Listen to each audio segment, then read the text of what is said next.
Baik Bapak Ibu, bila tidak ada pertanyaan lagi, maka kita akan melangkah kepada sesi berikutnya, yaitu kajian kitab Risalatul Mudzakarah.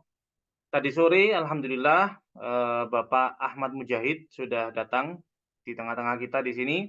Beliau sudah mempelajari bacaan daripada fasal yang akan kita baca ini, dan silahkan Bapak Ahmad Mujahid untuk membaca, kami persilahkan. Baik. Bismillahirrahmanirrahim. Faslun amma tulul amali famadmumun jiddan bal huwa alladhi yad'u ila kharabil akhirati wa amarid dunya. Wa qad qala Rasulullah sallallahu alaihi wasallam yanju awwalu hadhihi al-ummati bizuhdi fid dunya wa qasril amali haliku akhiruha biharsi ala dunya wa tulil amal.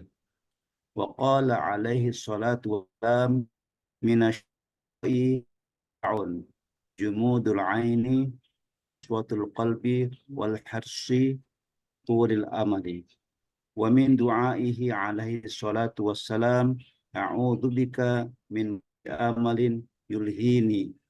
Wa qala aliyu karramallahu wajhuhu akhwafu ma akhafu alaikum ittiba'ul hawa wa tulil amali. Amma ittiba'ul hawa fa yasuddu 'anil haqqi wa amma tulil amali fa yunsil akhirah. Ya, terima kasih Bapak. Baik, saya mohon maaf mau mengkoreksi sedikit ya Bapak. Di sini yang masih salah tadi ketika Bapak baca al-hirs ya. Wal wal hirsu ya. Sebetulnya ini dibaca wal hirsu karena Oh dia ya. ma'tuf kepada jumudu. Tadi kan di sini minasyaqqa arba'un jumudul aini, jadi jumudu di sini wal hirsu. Kemudian setelah itu di sini wa amma tulil amal ya. Seharusnya dibaca wa amma tulul amal karena dia menjadi mubtada lagi. Ya, baik Bapak Ibu, alhamdulillah. Nah, jadi kalau misalnya Bapak Ibu ingin untuk membaca pada kajian live seperti ini, silahkan sebelumnya ya mungkin siangnya atau sorenya itu ini kan apakah masih ada dari Bapak Ibu yang belum punya PDF-nya Kitab Risalatul Mudzakarah ini? Kalau masih ada itu nanti saya kirimkan di dalam grup ya, di dalam grupnya Bapak Ibu, misalnya di eh, grup Akademi Al-Mawahib yang keberapa gitu nanti bisa disampaikan. Nanti saya kirim di situ. Dan di sini pasti kita akan membaca kitab ini secara runtut ya. Sekarang kita sudah sampai kepada halaman 32. Ya, halaman 32 mungkin kita bahas di sini sampai akhir halaman 32, nanti pertemuan berikutnya halaman 33. Nah, itu bisa dipelajari terlebih dahulu kemudian dikoreksikan lewat voice note bisa ya, lewat voice note ke nomor saya. Nomor saya itu adalah nomor yang men-share ini ya, share apa namanya undangan untuk kajian ini, itu adalah nomor saya. Itu bisa voice note, kemudian kalau misalnya ada salahnya bisa saya perbaiki, bisa saya koreksi di situ. Kemudian ketika live seperti ini akan saya persilahkan untuk membaca ya, seperti itu. Kenapa kok dibikin seperti itu? Masih dikoreksi terlebih dahulu sebelum membaca karena gini, kalau ada teman-teman yang beliau-beliau itu mengikuti via YouTube ya, via YouTube itu kadang-kadang ada keluhan ya. Kalau misalnya belum dikoreksi dulu yang baca itu maka terlalu lama gitu katanya. Kan maklum ya, kan di sini masih berhubungan dengan kuota, biaya dan lain-lain ya, mungkin juga berhubungan dengan waktu supaya bisa mempersingkat waktu seperti itu. Baik, akan kami bahas di sini. Jadi di sini pasal berikutnya adalah satu dari 4 hal yang dapat melemahkan, bukan melemahkan apa ya namanya, membuat seseorang itu sulit untuk taat, ya, sulit untuk taat, sulit untuk beribadah. Sudah kita bahas, yang pertama adalah al-jahlu, yaitu kebodohan. Yang kedua adalah du'ful iman, ya, lemahnya iman. Malam ini yang kita bahas adalah tulul amal. Apa itu tulul amal? Tulul amal itu adalah panjang angan-angan. Panjang angan-angan itu apa sih? Nanti di sini, di bawah sini akan dijelaskan apa itu tulul amal atau apa itu panjang angan-angan. Saya urut dulu bacanya mulai atas ya. Wa amma tulul amal, dan adapun panjang angan-angan, famazmumun jiddan. Mazmumun jiddan, maka tercela sekali. Mazmum ini artinya tercela. Jiddan sekali. Ya, sangat tercela. Panjang angan-angan itu sangat tercela. Bal huwallazi yad'u ila kharabil akhirati wa amarid dunya. Bahkan di sini bal bukan diartikan tetapi ya, tapi bal di sini diartikan bahkan, ya, bahkan. Jadi di situ bal itu bisa jadi artinya tetapi, bisa jadi artinya adalah bahkan. Yang di sini itu lebih cocok kalau diartikan bahkan. Bahkan yang namanya panjang angan-angan itu alladzi yad'u ila kharabil akhirah. Dia yang mengajak atau dia yang apa istilahnya? Yang mengajak atau mengantarkan kepada rusaknya akhirat. Kharabil akhirah. Kharab ini artinya adalah rusak. Ya. Rusaknya akhirat wa amarid dunia, dan makmurnya dunia. Rusaknya akhirat dan makmurnya dunia. Maksud daripada rusaknya akhirat itu bukan akhiratnya, bukan tempatnya itu yang rusak, ya. Tetapi nasib kita di akhirat itu yang rusak. Wa amarid dunia, ya. Makmurnya dunia, ya, bukan dunianya itu tambah maju, bukan. Bukan dunianya itu tambah berkembang, bukan. Tapi malah orang tersebut itu fokusnya untuk memakmurkan dunia, ya, untuk mencari-cari kemakmuran hidup di dunia, dan dia lupa akan tempat kembalinya. Itu tulul amal, itu bahayanya seperti itu. Menjadikan seorang lupa tentang tempat kembalinya dan dia merasa betah hidup di akhirat. Hidup di dunia, ya. Waqad qala Rasulullah sallallahu alaihi wasallam, dan sungguh telah bersabda Rasulullah sallallahu alaihi wasallam, yanju awwalu hadhil ummati bizuhdi fid dunya wa qasril amal. Yanju, selamat, awwalu hadhil ummah, permulaan umat ini. Permulaan umat itu berarti pada masanya Rasulullah, ya. Pada masanya Rasulullah itu mereka selamat. Dengan cara apa mereka selamat? Bizuhdi, dengan zuhud. Zuhud itu adalah berpaling dari dunia. Ya, bizuhdi fid dunya, berpaling dari dunia. Seperti yang saya jelaskan pada pertemuan ya, zuhud itu bukan artinya kita tidak kerja. Ya, bukan artinya kita berhenti untuk mencari penghidupan di dunia, bukan. Kita tetap kerja, kita tetap mencari penghidupan di dunia, bahkan kalau bisa jadi orang kaya, tapi kekayaannya itu jangan dimasukkan ke dalam hati.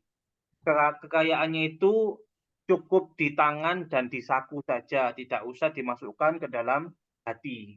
Seperti itu. Itu namanya az-zuhdu. Az-zuhdu fit dunya. Ini kadang orang mengartikan hal yang seperti ini dengan artian yang salah.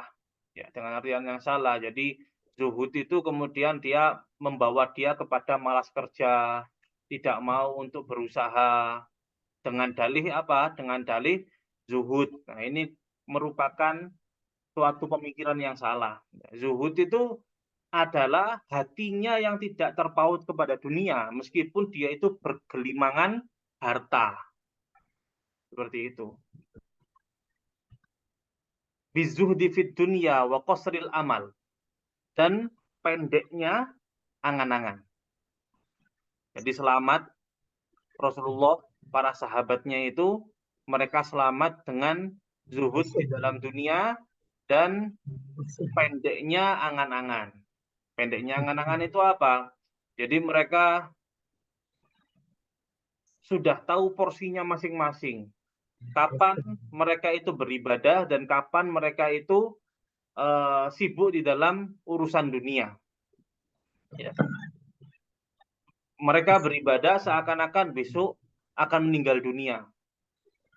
Dan mereka bekerja seakan-akan mereka hidup selama-lamanya. Itu tahu porsinya seperti itu.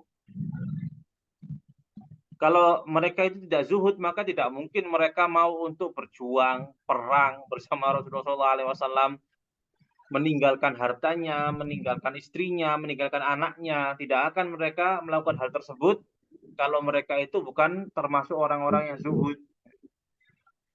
Wa yahliku akhiruha, dan binasa.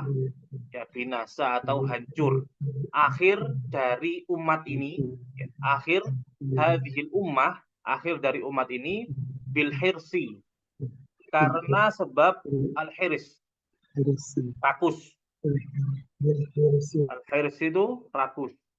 Rakus ala dunia, watulil amal, dan panjangnya angan-angan. Wa qala alaihi salatu wassalam minasyaqa arba'un. Minasyaqa ini jar majrur, ya jar majrur, dia ini syibih jumlah, menyerupai jumlah, dan dia sekarang menjadi khobar muqaddam, khobar yang didahulukan. Arba'un ini adalah mubtada muakhir. Ya, mubtada yang diakhirkan, mubtada yang ditaruh di belakang gitu. Kan sebetulnya itu susunannya adalah mubtada khobar. Di sini enggak, khobar dulu baru mubtadanya. Jadi arba'un ini adalah mubtada muakhir, namanya mubtada muakhir. Minasyaqa arba'un, termasuk celaka, ya termasuk kecelakaan itu ada 4. Jumudul aini, jumudu dia ini adalah badal ba'd min kul, ya badal sebagian dari keseluruhan dari arba'un.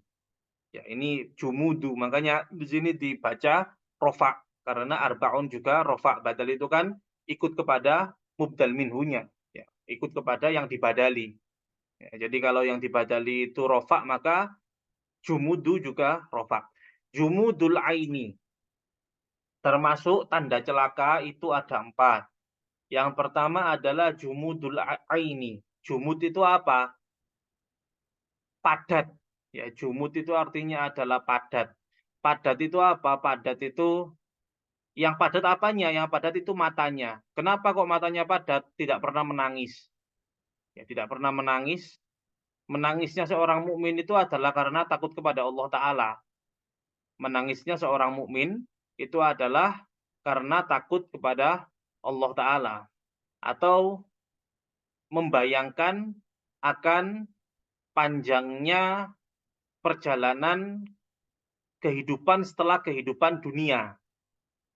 Jadi ketakutannya itu adalah masalah-masalah yang seperti itu. Kalau menangis karena sedih kan orang mukmin, bukan orang mukmin kan sama saja. Menangis karena bahagia itu mukmin, baik yang mukmin maupun yang bukan mukmin itu ya sama saja. Tapi kekhususan orang mukmin itu kalau ada saat-saat dia itu menangis karena takut kepada Allah Ta'ala. Ada saat-saat dia menangis karena dia rindu kepada Allah Ta'ala. Ada saat-saat dia menangis karena dia ingat akan perjalanan yang panjang setelah kehidupan dunia ini. Dan bagaimana nasibnya nanti. Itu kekhususan menangisnya orang-orang mukmin seperti itu. Jadi jumudul aini, dia nggak pernah menangis akan hal-hal itu. Sebetulnya keempat hal ini merupakan hal yang saling berhubungan ya, saling berhubungan. Kenapa kok dia itu jumudul aini? Kenapa kok dia itu tidak mudah menangis? Ya sulit untuk menangis karena qaswatul qalbi, karena hatinya itu keras.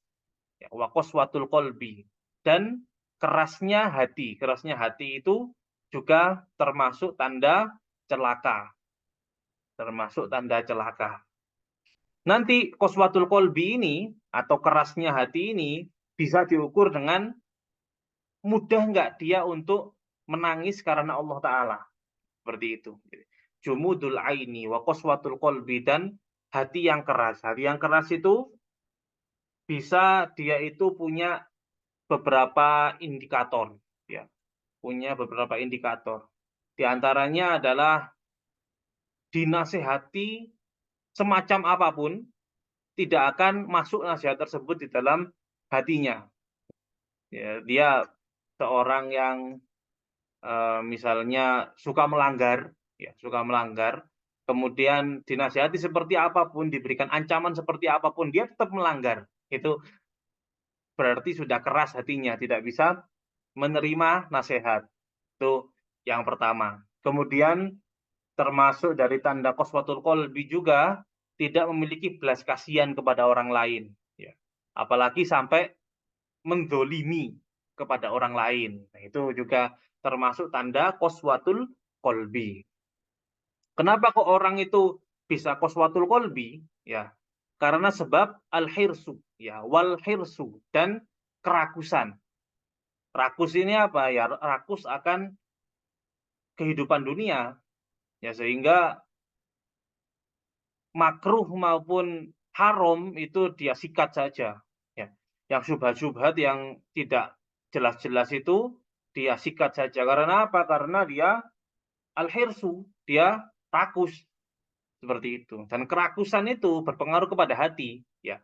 Rakusnya seseorang itu menghalalkan segala cara untuk mendapatkan ambisinya, itu mengeraskan hati seperti itu. Al-hirsu watulul amal, dan panjang angan-angan. Sebab seseorang itu hiris, ya, sebab seseorang itu rakus itu karena panjang angan-angan. Panjang angan-angan itu apa?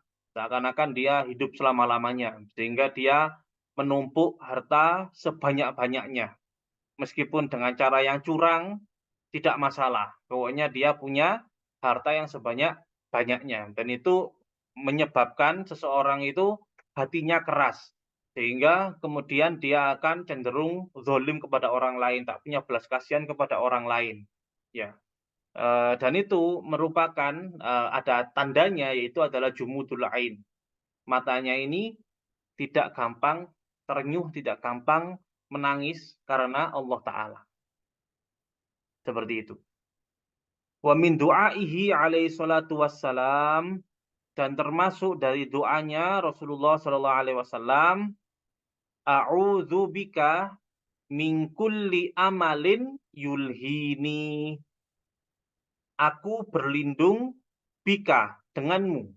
Ya, berlindung denganmu ini maksudnya adalah kepada Allah. Rasulullah berdoa seperti ini, aku berlindung kepadamu min kulli amalin, dari setiap angan-angan.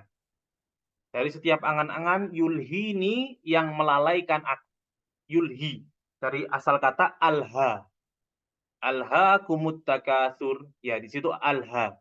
Alha itu artinya adalah melalaikan. Alhaakum, melalaikan kalian, at-takatsur. At-takatsur itu artinya adalah berbanyak-banyakan. Ya, berbanyak-banyakan apa? Berbanyak-banyakan harta, ya, berbanyak-banyakan untuk meraih ambisinya. Itu alhaakum. Alhaakumut takatsur hatta zurtumul maqabir. Ya, hingga kalian mengunjungi, ya, zurtum, mengunjungi kuburan-kuburan. Ya, kalau sudah sampai di kuburan, maka takasurnya itu habis sudah, tidak takasur lagi.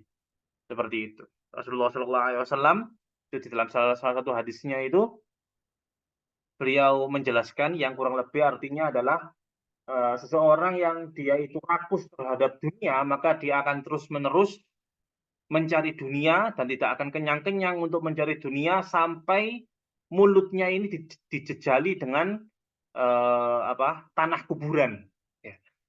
Sampai mulutnya ini dijejali dengan tanah kuburan. Nah, itu Sebabnya apa? Sebabnya adalah tulul amal, panjang angan. Wa qala Ali karramallahu wajhahu. Ya, karramallahu wajhahu. Karrama ini fi'il, Allahu lafzul jalalah, fa'il, wajha ini merupakan maf'ul bih, wajha ini mudhaf dan dhamir ha mudhaf ilaih. Berkata Sayyidina Ali, semoga Allah memuliakan wajahnya, akhwafu paling ditakutkan, ma'akhofu alaikum, apa yang aku takutkan atas kalian. Ya, paling sesuatu yang paling menakutkan dari apa yang aku takutkan kepada kalian. Ini Sayyidina Ali ini ya yang berkata ya. Apa itu ittiba'ul hawa? Ittiba'u, jadi akhwafu ini kan dia mubtada. Ya, akhwafu ini dia mubtada. Ittiba'u adalah khobar. Yang paling ditakutkan itu adalah ittiba'ul hawa. Ittiba' itu artinya mengikuti al-hawa. Kita artikan saja hawa nafsu atau ambisi. Ya. Mengikuti ambisi. Yang paling menakutkan itu adalah mengikuti ambisi. Watulul amal. Dan panjang angan-angan. Kenapa kok menakutkan? Ammat tiba'ul hawa. Adapun mengikuti ambisi itu, fayasuddu anil haq. Maka dapat mencegah dari kebenaran. Ya. Kalau sudah ambisi, ya sudah ambisi, maka curang pun tidak masalah. Berbuat kotor pun tidak masalah. Haram pun dia terabas. Seperti itu. Jadi tidak akan mempertimbangkan kebenaran lagi. Kalau seseorang itu sudah mengikuti kepada ambisinya. Wa ammatulul amal, dan adapun panjang angan-angan, fayunsil akhirata. Maka melupakan akhirat. Ya. Panjang angan-angan itu dapat melupakan seseorang dari akhiratnya, melupakan seseorang dari tempat kembalinya. Wa minal ma'thur, dan termasuk yang diriwayatkan, al-ma'thur ini yang diriwayatkan, ya, man tola amaluhu ta'a amaluhu. Ya, man tola amaluhu ta'a amaluhu. Barang siapa yang panjang angan-angannya, sa'a amaluhu, jelek amalnya. Ya, jelek perbuatannya. Orang yang panjang angan-angannya, maka akan jelek perbuatannya. Baik itu perbuatan duniawi maupun ukhrawi. Ya. Perbuatan duniawi itu ya dia melakukan hal-hal yang melampaui batas, yang tidak sesuai dengan aturan. Ya. Kalau dia itu panjang angan-angan. Ukhrawi, dia tidak akan peduli lagi kepada ibadah. Dia akan lupa kepada akhiratnya. Makanya ini dikatakan mantola amaluhu sa'a amaluhu. Orang yang panjang angan-angan maka akan jelek perbuatannya. Kemudian kita akan mengetahui apa itu artian daripada tulul amal. Panjang angan-angan itu apa artinya? Fatulul amal, maka panjang angan-angan, ibaratun, ya, merupakan suatu ibarat anistish'ari tulil baqo fid dunya. Ibarat dari merasa, istish'ar ini merasa. Tulil baqo, ya, akan panjang keberadaannya. Dia merasa akan terus-menerus ada fid dunya, di dunia. Ya, dia lupa akan kematiannya. Dia merasa bahwasanya terus hidup di dunia. Wa huwa dalun, dan dia dal ini menunjukkan. Dal ini adalah isim fa'il. Jadi dalun ini isim fa'il. Asal katanya adalah dalla, yadullu, ya dalla, yadullu, dalilan, wa fahuwa dalun. Dalun, jadi dalun itu adalah isim fa'il. Dan dia menunjukkan min sohibihi, dari pemiliknya, pemilik panjang angan-angan ini, ala farotil hamakoh. Ya, ini kata kasar ini ya. hamakoh ini kasar, ya bisa apa ya? Maaf Dungu. ya, tolol gitu. Atas farod ini berlebihan. Jadi bodohnya itu berlebihan. Bodohnya itu berlebihan. Wa nihayatil ghobawah. Ya, dan puncak penghabisan dari ghobawah itu kedunguan. Kedunguan. Seperti itu. Jadi orang yang tulul amal, panjang angan-angan itu menunjukkan bahwasanya dia itu ya seperti itu gitu. Fa innahu qad dhayya'al hazma wa tamassaka bil wahmi. Itu kalau kita jelaskan seperti itu. Bacaannya ya. Kalau misalnya kita pakai bahasa yang indah, jadi kita sukun saja ini. Fa innahu qad dhayya'al hazm wa tamassaka bil wahm gitu. Fa innahu qad dhayya'al hazm wa tamassaka bil wahm. Kenapa kok dia dungu, orang yang tulul amal ini? Fa innahu qad dhayya'a, maka sesungguhnya dia telah dhayya'a, telah menyia-nyiakan al-hazm. Al-hazm itu adalah yang pasti, ya, telah menyia-nyiakan yang pasti, wa tamassaka bil wahm, dan dia berpegangan, tamassaka ini berpegangan bil wahm, dengan waham. Waham itu adalah angan-angan, ya, angan-angan hayalan. Yang pasti dia tinggalkan, yang hayalan dia turuti. Yang pasti itu apa? Yang pasti itu hari ini. Ya sekarang kita hidup ini, ya ini adalah hal yang pasti. Besok itu adalah angan-angan. Ya, kita berharap masih hidup, besok itu adalah merupakan angan-angan. Nah, orang yang tulul amal itu bagaimana? Orang yang tulul amal itu seperti ini loh. Dia nggak mau ibadah sekarang. Ya, dia nggak mau ibadah sekarang. Tapi dia ya nanti aja saya beribadah, ya nanti saya beribadah kalau sudah tua gitu. Kalau sudah tua, maka baru dia mau untuk beribadah. Kalau masih muda, dia gunakan untuk foya-foya seperti itu. Itu namanya orang yang tulul amal, yang sekarang yang sudah pasti ada ini dia tinggalkan, tapi yang masih jadi hayalan itu dia harapkan seperti itu. Itu namanya dungu tadi. Fa innahu qad dhayya'al hazm wa tamassaka bil wahm. Walau qila lahu masaan, ya.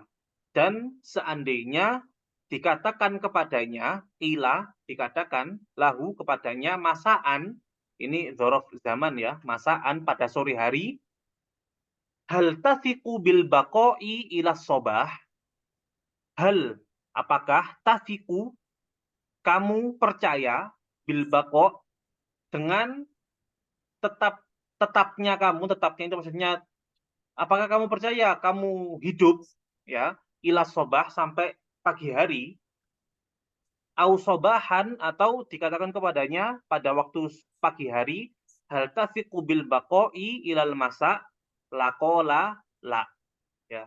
Apakah kamu masih percaya kamu itu masih hidup sampai sore? Pastilah dia berkata, jadi laqala di sini bacanya laqala, jadi lamnya ini adalah lam taukid. Ya, lamnya ini adalah lam taukid. Jadi artinya lam taukid itu diartikan pastilah. Pastilah dia berkata la. Ya. Kalau orang yang tulul amal, orang yang panjang angan-angan ini, dia ditanya, kamu percaya masih hidup sampai nanti sore? Atau kamu percaya kamu masih hidup sampai besok pagi? Pastilah dia akan berkata tidak, karena dia tidak bisa memastikan umurnya itu sampai kapan. Ya, tapi meskipun dia itu tidak yakin bahwasanya besok itu dia masih hidup, tapi dia masih mengusahakan untuk apa ya, menimbun-nimbun harta sampai 100 tahun ke depan gitu. Misalnya itu perumpamannya seperti itu. Ini belajar seperti ini itu kalau kata guru saya, ya kita tidak bisa 100% jadi orang yang tidak memiliki tulul amal sama sekali. Ya setiap orang dari kita itu pasti memiliki tulul amalnya masing-masing dengan kadarnya masing-masing, itu pasti punya yang namanya tulul amal dengan kadarnya masing-masing. Buktinya apa? Ya kita masih punya tabungan, masih punya simpenan. Ya, itu kan sudah membuktikan bahwasanya kita itu punya kadar daripada tulul amal. Tetapi paling tidak dengan kita membaca yang seperti ini, itu bisa ngerim. Ya, ngerim itu apa? Ya membatasi lah.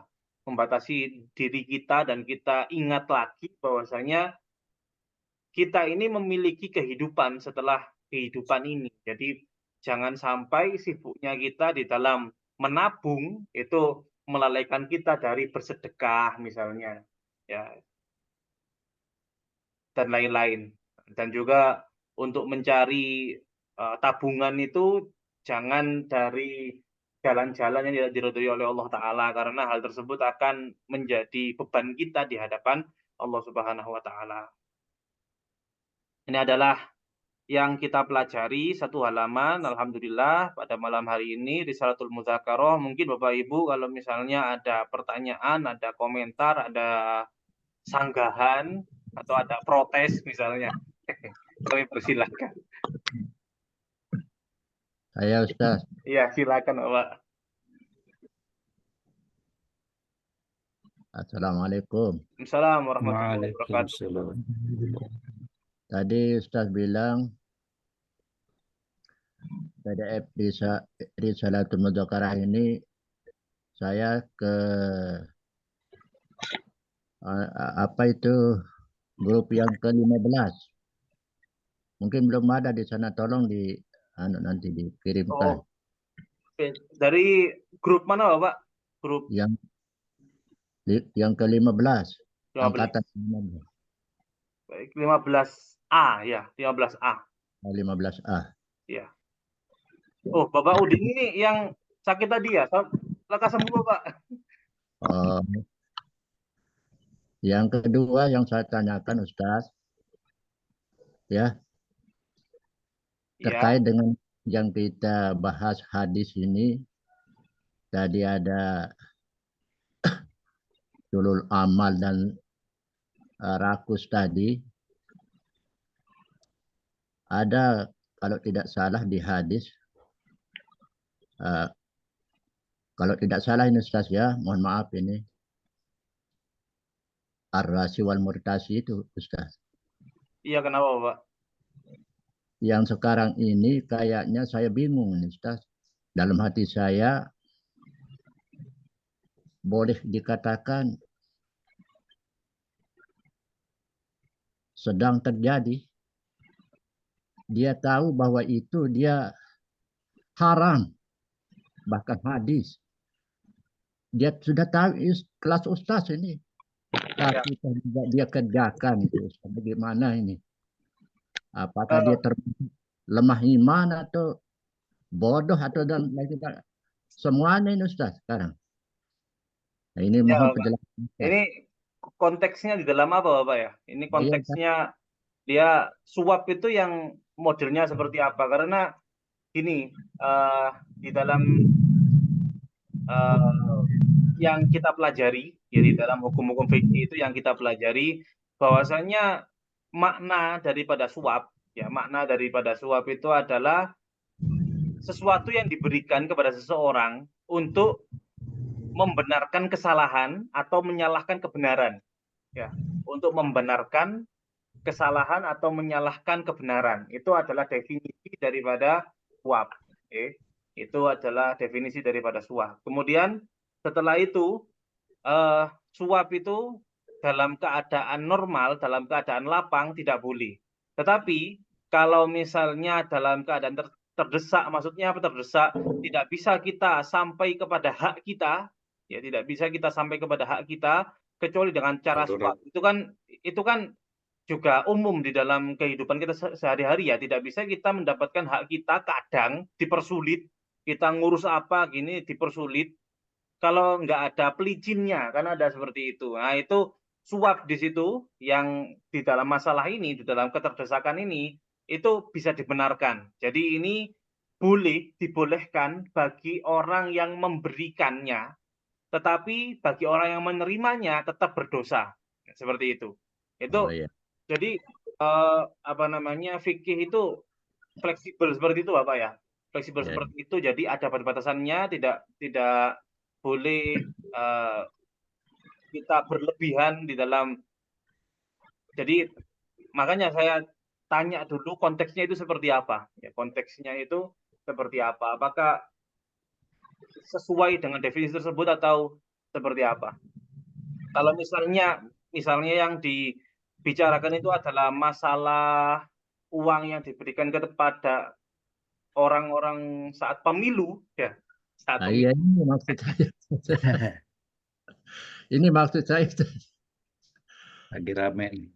Iya, lagi rame memang ya, lagi rame. Tapi ini bukan fatwa ya. Ini bukan fatwa, itu bukan apa namanya, bukan level saya untuk saya berfatwa di dalam hal ini. Tapi bisa dipertimbangkan ya. Bisa dipertimbangkan. Ada apa ya istilahnya ya, ada batasan-batasannya di mana apakah kita yakin bahwasanya apa yang diberikan oleh seseorang ini memang atau oleh siapa caleg ini dia uang tersebut merupakan hal dari hasil kezoliman atau tidak ya, dari hasil kezoliman atau tidak. Kalau misalnya dipastikan ini adalah dari hasil korupsi, wah ini berarti kita tahu bahwasanya, tahu pasti ya bahwasanya itu adalah hasil korupsi, ya pasti kita menerimanya itu merupakan kesalahan, ya merupakan keharuman. Karena apa? I'anah 'alal ma'siyah. I'anah 'alal ma'siyah. Apa itu? Membantu atas kemaksiatannya atau setuju atas kemaksiatannya. Ya, setuju atas kemaksiatannya. Kalau kita tahu pasti bahwasanya hal ini atau uang ini itu sumbernya adalah sumber yang tidak baik. Tetapi kalau kita tidak mengetahuinya atau kita tahu bahwasanya hal tersebut, ya, hal tersebut merupakan hasil jeripayahnya, dan kita tahu pasti bahwasanya itu adalah hasil jeripayahnya, yaitu nanti masuknya itu antara gini, ada hukum itu ya, ada hukum itu kalau ikut kepada fikih secara murni, apa kita dipertimbangkan juga ilmu hati. Ya. Kita mau ambil yang fikih secara murni atau kita pertimbangkan juga ilmu hati. Kalau fikih secara murni, ya, fikih secara murni, ada kalanya hal yang seperti tidak apa-apa. Ya, mubah maksudnya. Mubah itu tidak apa-apa. Kita ngambil tidak apa-apa, kita tidak ngambil juga tidak apa-apa. Itu di dalam fikih murni ya. Tapi di dalam kita mempertimbangkan tentang hati, tentang rasa, Rasulullah SAW itu nanti kita juga ada hadis ini yang akan saya sebutkan ini di dalam Arba'in An-Nawawi, itu ketika beliau membicarakan tentang dosa. Ya. Ada sahabat yang bertanya kepada Rasulullah SAW tentang apa itu dosa. Ya, apa itu dosa. Lalu Rasulullah tidak menjelaskan dosa itu yang haram atau apa, tidak. Rasulullah itu mengatakan maha kafisodrik, apa yang menjadi kegundahan di dalam hatimu, ya, membuat hatimu ini gundah, maka itu adalah dosa. Ya, maha kafisodrik, apa yang menggelitik di dalam hatimu, apa yang itu membuatmu gundah, yang kamu itu tidak yakin bahwasanya hal tersebut benar, maka itu dapat kamu kategorikan kepada dosa. Itu kan hati nurani masing-masing, ya, hati nurani masing-masing itu bisa menilainya gitu, apakah itu benar, apakah itu salah. Itu hati nurani masing-masing itu bisa menilainya. Dan Rasulullah SAW di dalam definisi dosa ini, beliau mengembalikan kepada hati nurani masing-masing. Ya, hati nurani masing-masing. Namanya hati nurani itu, ya, hati nurani itu hubungannya erat dengan ruh. Ruh itu merupakan apa istilahnya? Ruh itu merupakan makhluk yang pernah ada di alam sana, dan ruh itu adalah yang istilahnya kenal dengan Allah Ta'ala. Ya, ruh itu adalah yang kenal dengan Allah Ta'ala. Sehingga ruh itu nanti hubungannya dengan hati, sanubari, dengan lubuk hati itu, ya.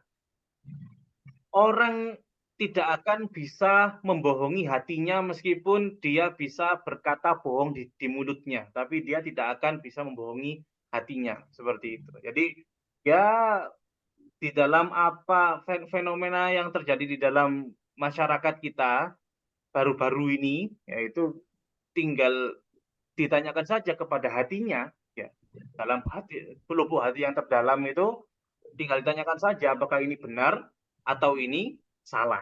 Tapi kalau menurut fikih, ya menurut fikih bisa jadi hal tersebut dibenarkan atau bukan dibenarkan ya dibolehkan, ya dibolehkan bukan dibenarkan, maaf, dibolehkan itu fikihnya. Tapi kita kalau mempertimbangkan masalah hati itu beda lagi. Terima kasih, Ustaz. Ya, sama-sama Bapak. Ada lagi ya Bapak Ibu? Ustaz, Ya. pertama ini minta di-share di grup 12 Ustaz. Kedua-dua kitab Ustaz. Oh ya, dua kita Bapak ya, 12, grup 12. Kedua-dua. Pertanyaannya ini Ustaz. Kenapa ada istilahnya mutada itu bisa di muakhor itu maksudnya kenapa bisa terjadi seperti itu Ustaz? Itu alasannya apa? Oh ya. Sebentar Bapak ya, supaya saya nggak lupa saya share dulu kitabnya. 12. Kenapa mubtada itu bisa muakhor? Ya. Kembali lagi Bapak, kembali lagi kepada yang saya jelaskan tadi bahwasanya adanya kaedah itu karena adanya bahasa yang dipergunakan oleh penggunanya, yaitu oleh orang-orang Arab itu mereka menggunakannya seperti itu. Sehingga ya memang bagaimana saya mau menjelaskannya, ya memang dari sananya sudah seperti itu gitu. Jadi di dalam penggunaan bahasa mereka orang-orang Arab itu ada yang modelnya mubtada itu diakhirkan, ya itu. Cuma yang perlu dibahas itu apakah semua mubtada itu dapat diakhirkan atau ada cirinya, ada ciri-cirinya masing-masing. Itu kalau pembahasan ini panjang Bapak. Pembahasan ini panjang. Terutama mubtada muakhir itu kalau misalnya ada yang modelnya seperti ini. Jadi di awal kalimat ya, awal kalimat itu ada jar majrur, kemudian setelahnya ada isim nakiroh yang marfu. Ya, ada isim nakiroh yang marfu seperti minasyaqo ini kan jar majrur, kemudian arbaun ini ada isim nakiroh yang marfu. Nah ini isim nakiroh yang marfu ini dia kebanyakan dia itu setelah jar majrur jadi mubtada muakhor. Tapi untuk alasan kenapa kok terjadi mubtada muakhor karena penggunaan orang-orang yang melafatkan bahasa Arab itu mereka juga menggunakan itu sehingga karena adanya penggunaan itu sehingga dikaedahkan adanya mubtada muakhor, khobar muqaddam seperti itu Bapak.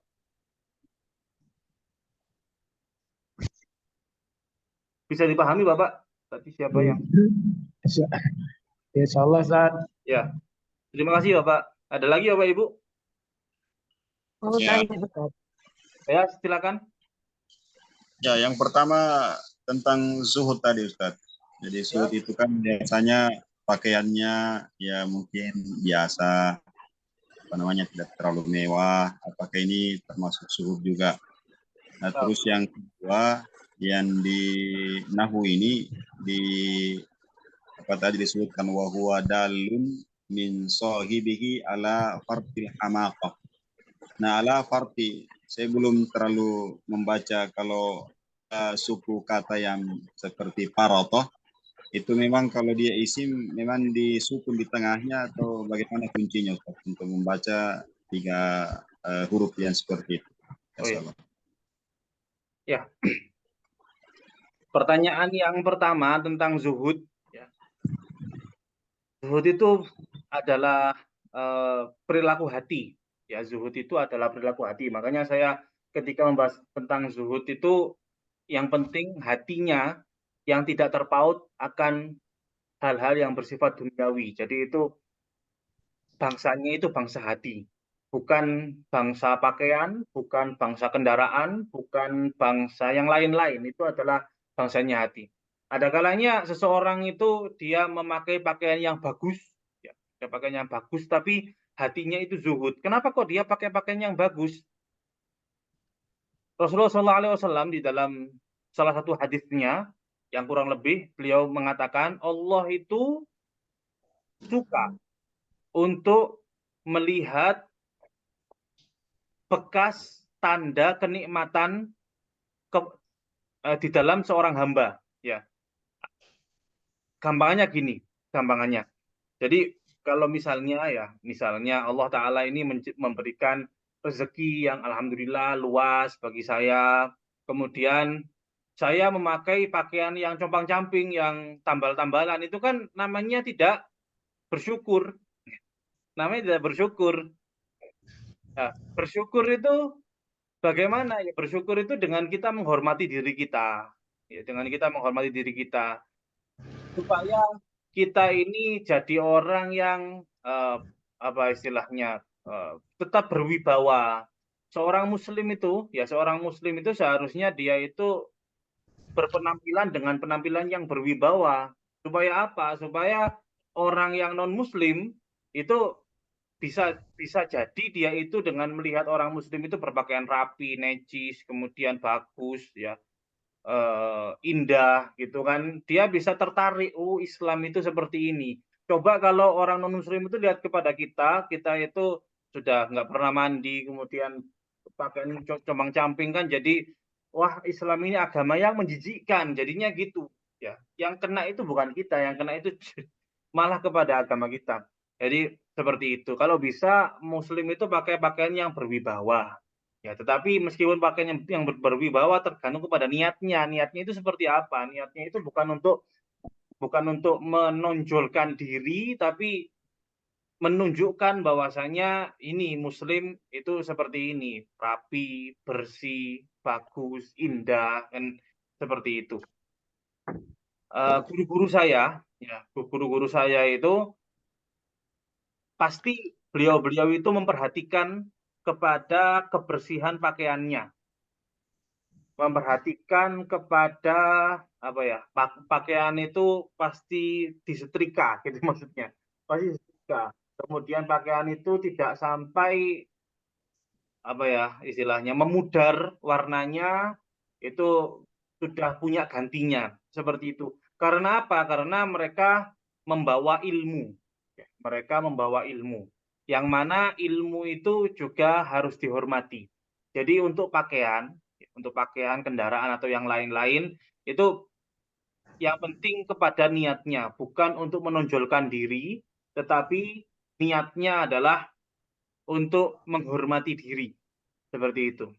Dan juga tidak juga berlebihan, ya, tidak juga berlebihan. Yang maksudnya berlebihan itu misalnya sudah paling bagus yang namanya orang Indonesia itu pakai ya mobil Innova Reborn lah, atau mobil Pajero lah. Kalau misalnya orang kaya ya sudah, ya bagus itu pakai Pajero lah, tidak usah lah kemudian dia beli Lamborghini gitu loh maksudnya.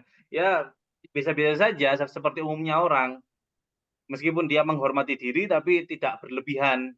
Itu kalau sudah ada nampak berlebihan itu pasti mengikuti ambisi, bukan tujuannya itu menghormati diri. Ya, kita bisa menimbangnya dengan melihat saja, kita bisa untuk menimbangnya insya Allah. Kemudian pertanyaan yang kedua tentang nahwu ini, jadi di dalam kata, Bapak ya, dalam kata atau dalam tasrifan kata itu kembali kepada sama'i. Sama'i itu apa? Sama'i itu dengarnya dari orang Arab itu seperti apa? Ya, pelafatannya dari orang Arab itu seperti apa? Jadi hampir tidak ada patokannya. Apalagi di dalam yang seperti ini. Jangankan kalau misalnya kita pakai dua suku kata saja. Doroba itu nanti masdarnya dorban. Sama-sama dari asal wazan fa'ala, kataba, ya ada kan doroba, kataba kan sama. Tapi nanti kataba itu masdarnya adalah kitabatan. Oh, itu bagaimana itu? Dari kataba yaktubu kitabatan, sedangkan doroba yadribu dorban. Nah, itu kan sudah jauh sekali perbedaannya. Tapi kita dengarnya dari orang Arab itu seperti itu. Jadi untuk bisa menemukan bagaimana cara pelafatannya itu, ya kita otomatis harus membuka kamus yang merujuk kamus itu kepada kalamnya orang Arab. Kalau sekarang kan alhamdulillah fasilitas sudah kita punyai masing-masing, kita punya HP, tinggal kita ketikkan saja di dalam HP itu nanti bisa muncul itu referensinya seperti itu. Insya Allah bisa dipahami.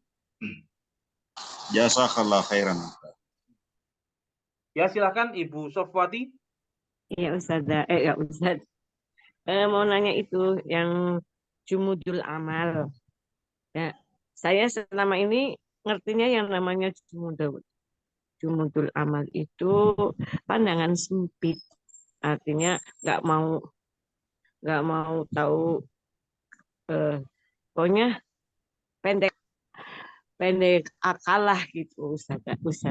Bodoh gitu.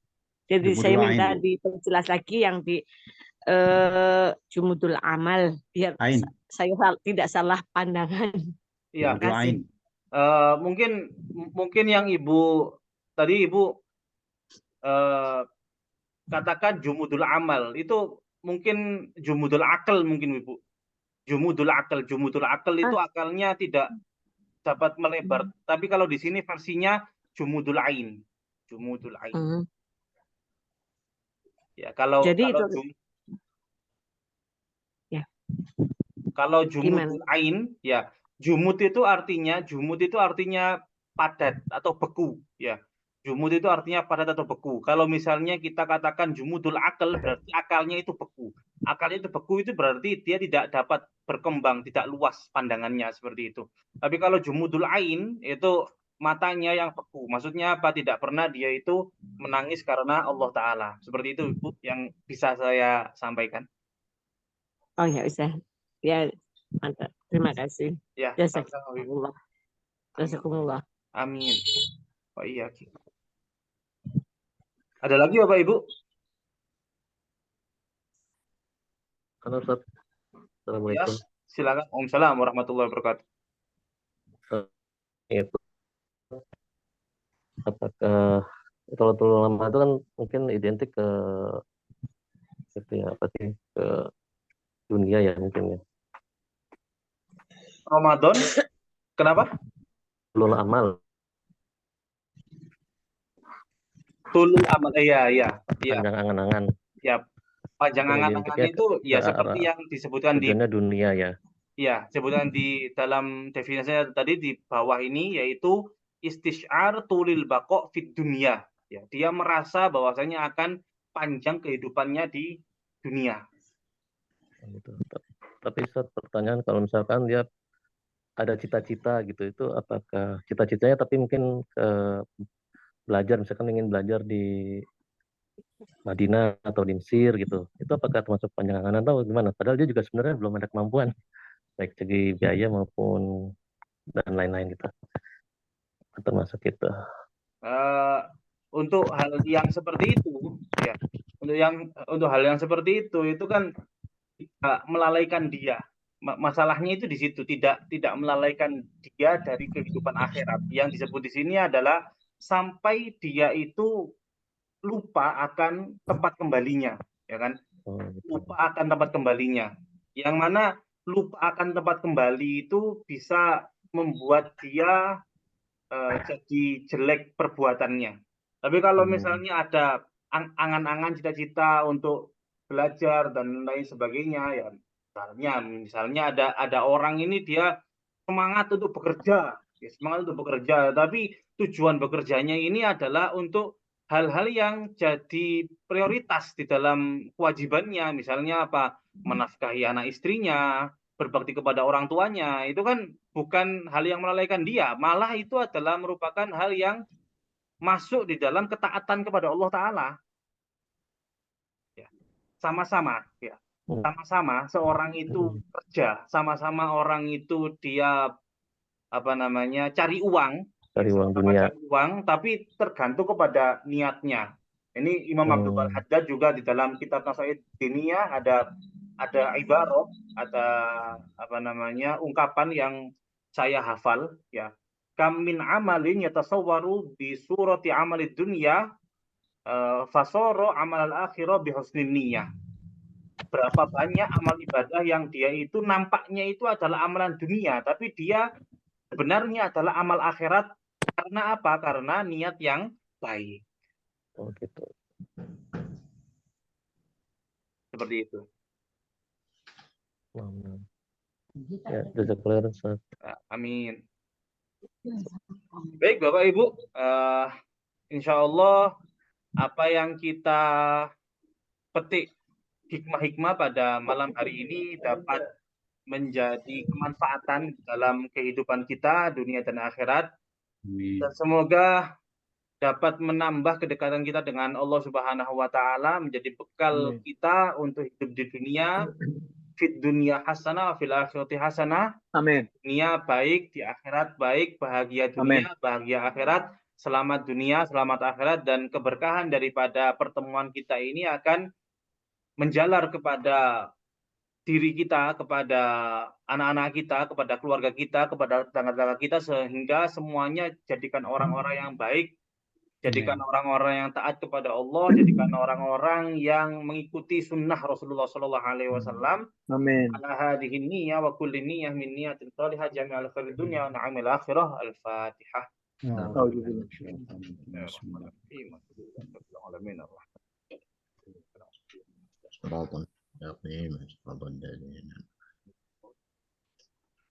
Terima kasih Bapak Ibu atas perhatiannya, dan saya minta maaf apabila ada banyak kesalahan. Saya akhiri. Wassalamualaikum warahmatullahi wabarakatuh. Waalaikumsalam warahmatullahi wabarakatuh. Amin Ustaz. Assalamualaikum. Waalaikumsalam warahmatullahi wabarakatuh.